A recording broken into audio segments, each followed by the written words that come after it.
What's up? This is Eric with Psycho Trader. I'm recording this on Wednesday, August 18th.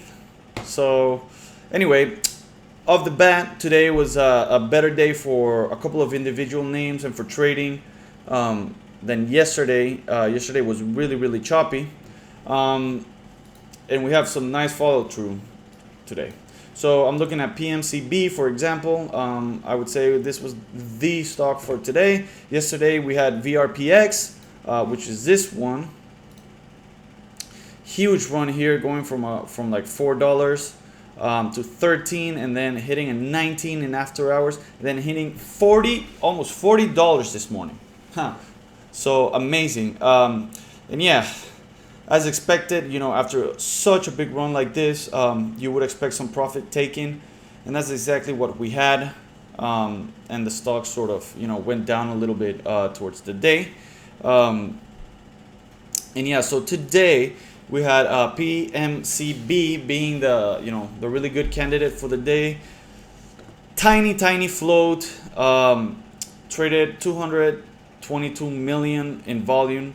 So the relative volume, okay, so the volume traded versus the amount of shares that this company has outstanding is just absurd, okay?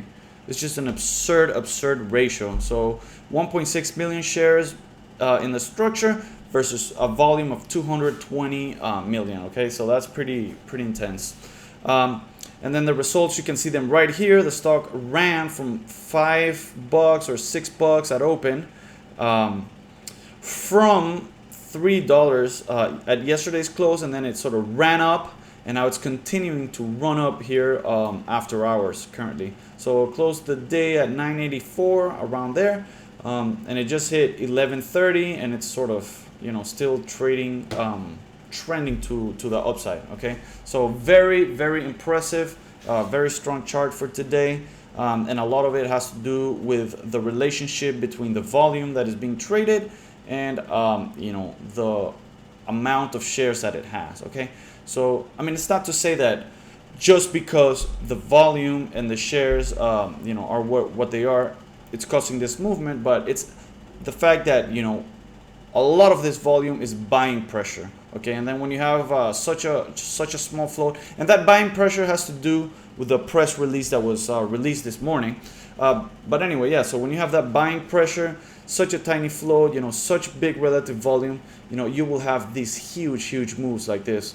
So the stock closed 189% for the day. So yeah, what else did we look at today? Let's see, another one that we were looking, oh yeah, brainwaves. So there was another one that had some news this morning, B-Way. We played it nicely in the morning, and then it sort of sold off.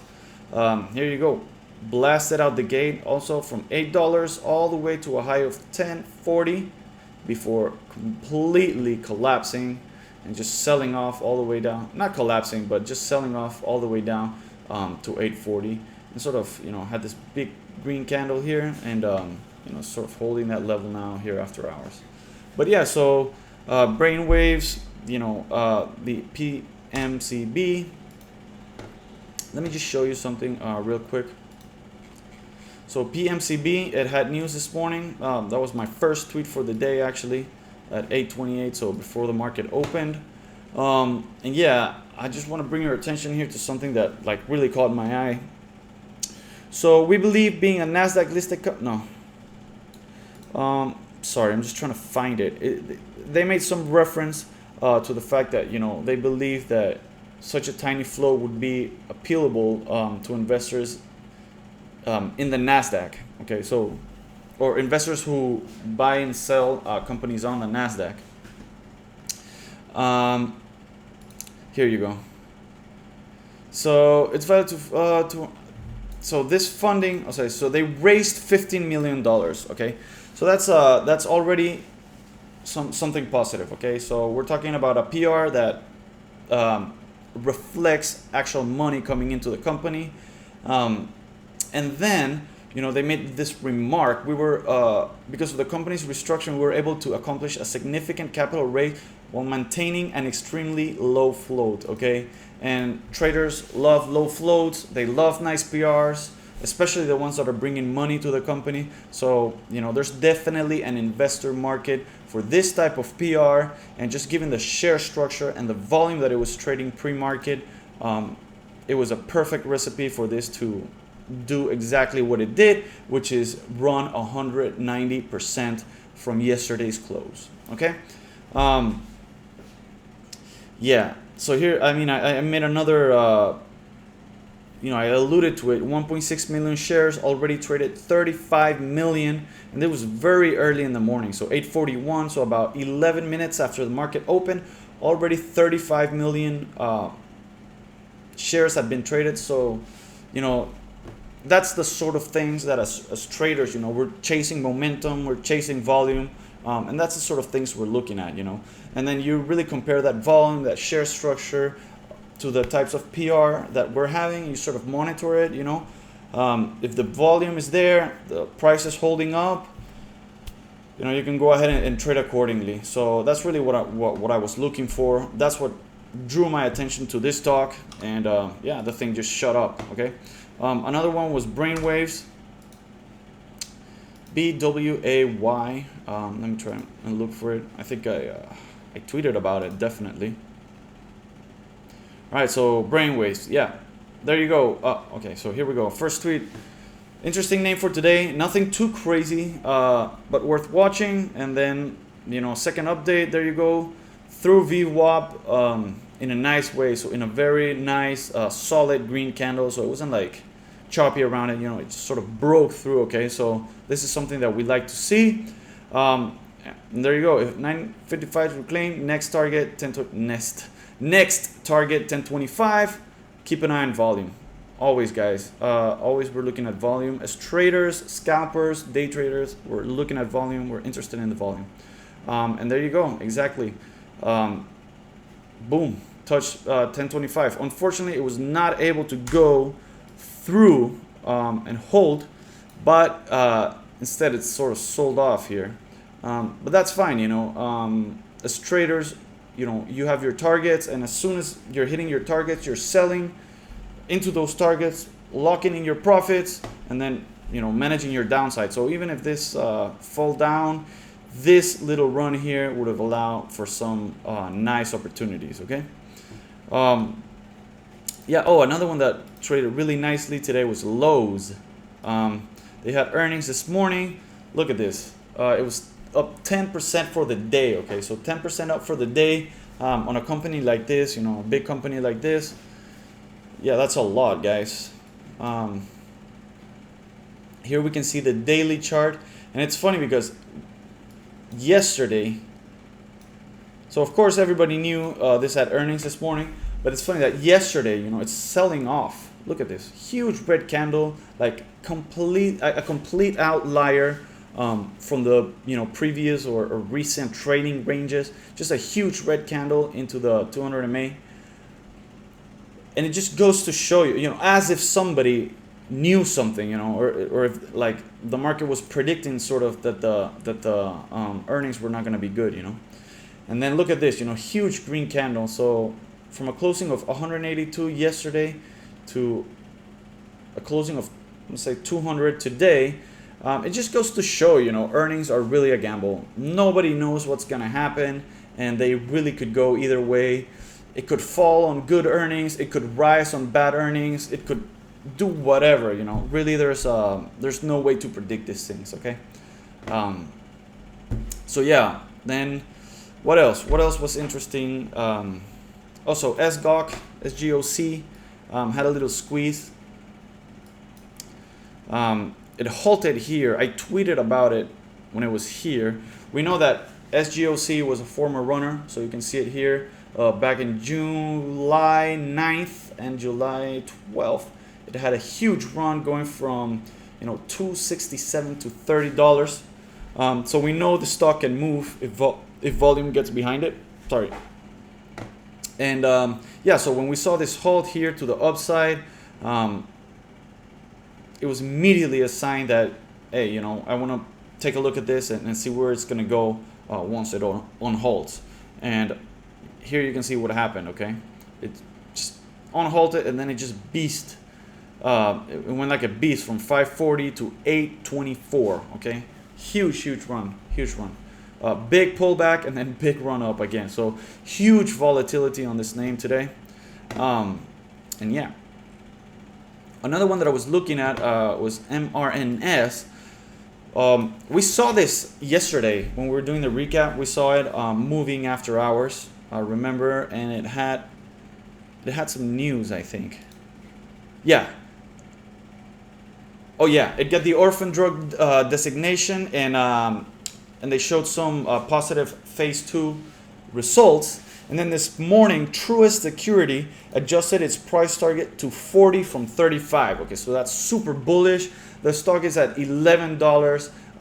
You know, it did not get the volume it needed to really move.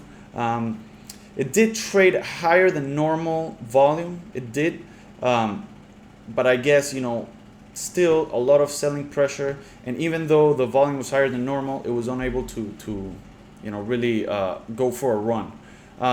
Nevertheless, you know, with such a good, let's say, news, this thing gapping here, and this just being a generally low volume stock and a medium-ish type of share structure here with 36 million. This is something that I would, you know, keep my eye on, let's say, for the rest of the week or for the next couple of weeks. You know, maybe not necessarily looking at it all day or having it on my screens, but definitely something I would have on my watch list and sort of, you know, something that I would like to go back to for whenever it shows me that it's ready or that it's getting volume. It would be something that, yeah, definitely could consider in the future. Anyway, yeah, so those were pretty much, we had here a penny, but we don't like those under $1 too much. And yeah, I think we already went over VRPX, big runner from yesterday, huge runner from yesterday, going from 4 to 13 at the, or 4 to 15 at the close, and then shooting up to 20 after hours, and then shooting up to almost 40 this morning pre-market. All right, before selling off today, and then who knows what's gonna happen tomorrow. All right, still, you know, $20 if you consider that on Monday this thing was trading $4. It's just mind-boggling the movement it had. Okay, so yeah, let's take a look at the scanner here, see what's going on. Okay, so PTIX is moving. What's going on here? Check it out. All right, PTIX. Yeah, let's take a look at the daily first. All right, so it's been recently trading normal volume. Okay, I'm not sure what happened, let's say prior to May. Guess we can find out.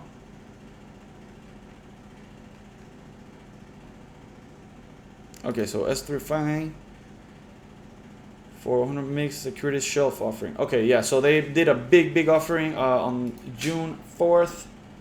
So okay, so around here. But why did it gap up here May 7th?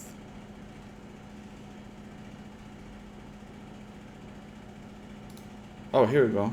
Nope. Another offering. Anyway, I don't want to get bogged down in it, but let's see. PTIX. So PTIX, 14 million shares in the structure. It's traded 2.5 million so far, with most of it being, or with a big chunk, you know, being in after hours. So something's going on here. You know, somebody's buying this up. It would seem that somebody knows something. And there are people who like to play those type of plays, you know. Maybe they don't know exactly what's going on, but this volume, you know, would definitely be a signal that, hey, you know, something is going on here. Something. We don't know what it is, but something, you know, because otherwise, why such random volume and you know, such a random surge on no news, okay? I mean, they did have earnings yesterday. Let's see what they said.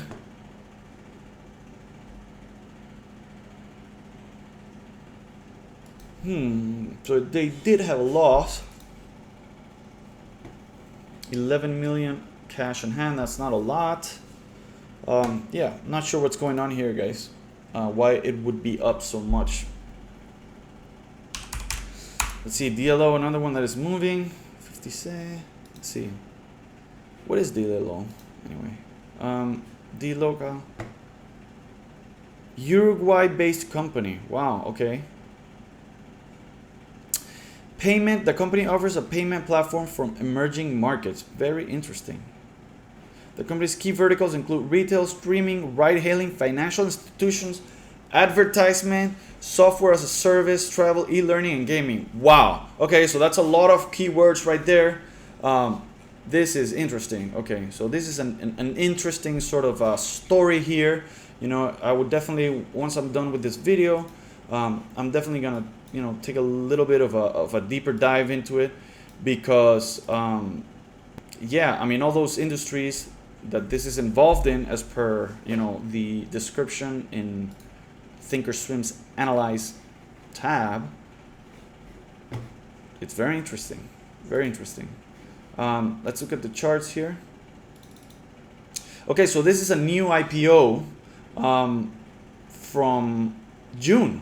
Wow. Okay, so this is a new IPO from June. It sort of traded choppy once it went public, and then it jumped from 30 to 48. Let's see what happened here. So 615. So probably, you know, let's see. So they closed the initial public offering on the 6-7. Okay, so around here, it was still down low. And then by the time it closed, you know, already at this price, they just simply had a lot more cash in hand and a better balance sheet. Okay, so the company's better off after this offering than before. And then why?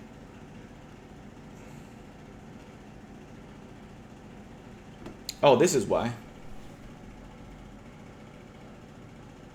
No, that's not why. But anyway, Goldman Sachs initiates coverage with a price target of 30. And it's at 50. Okay, that didn't age well. Morgan Stanley with a price target at 72. JP Morgan 48. Citigroup 50. Okay, so very solid targets, man. UBS 50. So a lot, you know, a lot higher than the IPO. New Street Research 50. Okay, let's take a look at the earnings. Oh, they're reporting earnings right now as I'm recording this. Okay, let's see. Q2 sales 59 million, up from 20 million year on year. Okay, so just remember that about so a year ago at this period, the one that this is comparing to, just remember that we were coming out of you know, lockdowns, and the economies were restarting. A lot of economies were still closed. So just keep that in mind, okay? But yeah, still, you know, Q2 sales of 60 million. That's yeah, that's that's a very like healthy number. I mean, I don't know what the market cap is right now, but yeah, I mean, 60 million on revenues for a small name like this coming out of Uruguay. I mean, sounds interesting. Definitely the story, you know, is a good story. Let's see, a market cap 16 billion. No. Yeah, a 16 billion market cap. Okay. Yeah, 16 billion market cap. Okay, so, you know, a decent sized company. I thought it would be smaller. Wow, okay, this is impressive, guys. Yeah, I don't know, the first time I've heard about this, but I'll definitely be looking more into it, because this is something but definitely calls my attention. Alfie, I love this company. You know, this is a volatile stock. It trades big ranges, allows for big opportunities, and actually I was just tweeting about it. I think it was my last tweet. No, PMCB, but anyway, Alfie, you know, closing strong despite the market falling off a cliff. So here's my first tweet on it, I think. Reclaiming the 50 MA on the daily right now. I wrote that about an hour ago. Can pop over 1020. It traded yesterday after hours and pre-market this morning over that level. So what am I looking at here? Okay, so this thing sort of surged yesterday, and then it was trading around this between 9 and 1020 yesterday. And then in after hours, it broke through, and after hours and pre-market, it traded over that volume, over that that level, that 1020 level. Okay, so this is interesting. And then today, you know, it sort of came back down into that range between 9 and 10, and it held it for the entire day. Okay, then towards the end of the day, I see volume is starting to pick back up. This thing is, you know, it looks like it wants to go over VWAP. Okay, so this is very interesting to me now. Okay, if this thing goes over 1020, this is interesting. Okay, just because of the way it's been trading. And lo and behold, guys, they also had some news, some minor news, I guess, but they were partnering, you know, with, or Grove partnered with them to advertise through their platform, whatever. We don't have to go into it, but just the technical setup, you know, was very interesting. And then towards the end of the day, it broke through, came down, tested, held, and then it broke through. Okay, so by now I'm bullish. Okay, I'm bullish in this, and look what it's doing right now. It continued to go up here after hours. So remember, we're looking at it over 1020, we liked it, and then over 1125, we liked it. Okay, so if, like, for example, I was trading this setup, you know, I'd be buying here around 1020 and then selling into that 1125 whenever I got the opportunity, partially at the very least. Okay, and then just locking in profits, moving my stops up as we go, and yeah, that's the way we would, you know, do it in theory. I'm not playing this right now because I'm recording, but that's how I would do it. Anyway, let's see what else. ALF UPC is moving as well. So UPC on.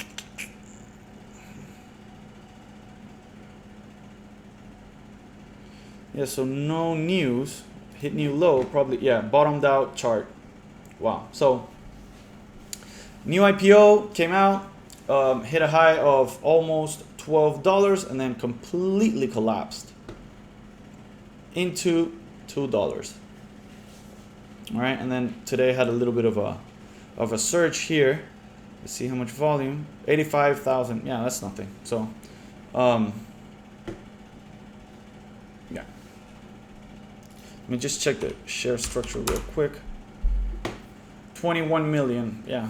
So it's not even not even like a super low float or anything like that.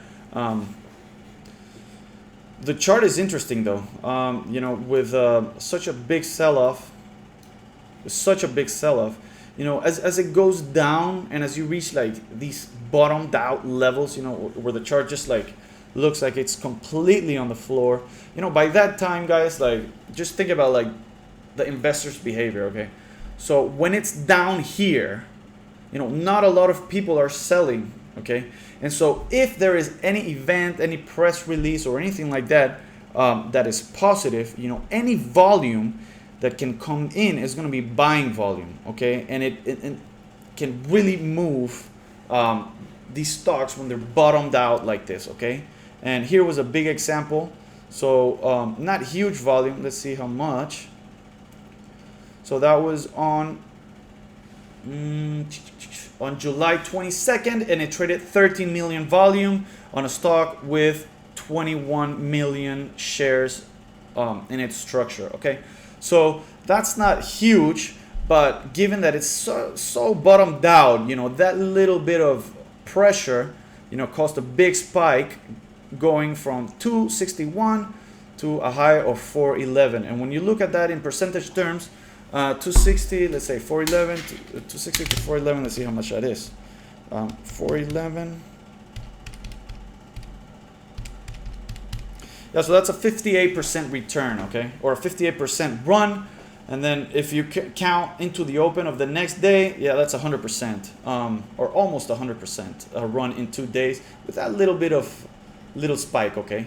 So we like the chart. Don't know too much about the company, but you know the chart looks good. If you're into these types of play, you know, you can go in, do a little bit more research, put it in your watch list, and yeah, just trade it accordingly or use it accordingly, okay. Let's see what else is going on here. Yeah, DLO continues to go up, I think. This is the Uruguay company that we're just looking at. No, okay. It does, I mean, wow. Okay, so 62. Yeah, big jump, guys. I mean, wow, from 50 to 62.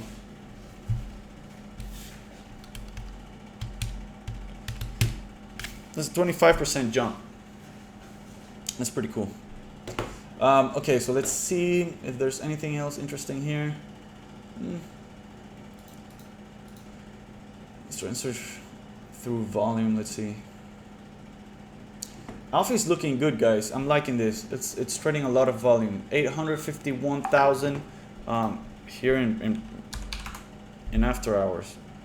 I'll definitely be looking at this for tomorrow, or maybe even after I finish recording this, but probably not. Probably by tomorrow. So yeah, that's pretty cool. Let's see. Do we have any interesting earnings for today? Let's go to earning. All right, I'll show you how to find out, or let's just do it here on Twitter. Earnings Whisper. Just go here to earnings whispers, and they're gonna have it. Initial earnings move. I know Nvidia was reporting today, so looking forward to that. Let's see. Okay, so this earnings for the week. Here we go. Today is Wednesday. After close. Okay, so a couple of nice companies right here. Off the bat, I'm mostly interested in Cisco and Nvidia. So let's see what those guys are doing, and then we can wrap it up. Sorry, Nvidia. Oh my gosh, can't type today. All right, let's see. So the stock is obviously dropping. So it dropped towards the end of the trading session, dropped more here in after hours, and then it's sort of being choppy. Let's see what the earnings are doing, okay? So EPS 94 cents. Okay, I want to see absolute numbers. Okay, so revenue 6.5 billion. Wow, huge numbers. Is this net profit? No way. Okay, here we go. Let's take a quick look here. So I went to school here in Santa Clara. That's cool. Record revenue for the second quarter. Oh my gosh. 6.5 billion, up 68% from a year earlier. Okay. That's not super impressive, guys, because again, remember that, you know, by this time last year, you know, we had the coronavirus crisis, the lockdowns and whatnot. But this is impressive. Up 15% from the previous quarter. I mean, such a big company still growing 15% quarter to quarter. That really blows my mind. Okay. Record revenue from the gaming, data center, and professional visualization platforms. Okay. But whatever. Let's see, what else is there interesting here?